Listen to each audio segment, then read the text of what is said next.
Hey guys, it's Victor here with Litespeed Construction here in Knoxville, Tennessee.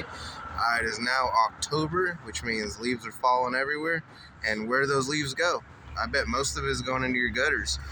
If you didn't know, uh, gutters clogged up can definitely be a cause for leaks in your home. Usually what happens is the leaves stop up right at the downspouts. Water has nowhere to go. The water starts backing up and starts going behind the fascia boards. It can go behind the wall and then start causing a huge mess in your home. They had a customer that had a leak coming from the window. Turns out that's exactly what was going on. Water was backing up and just overfilling and going behind the wall, and then causing a huge mess down her window. It is pretty easy to clean out your gutters. Need a bucket and a ladder and start cleaning them out, but it is a pretty nasty job. So give us a call if you don't want to have to deal with it.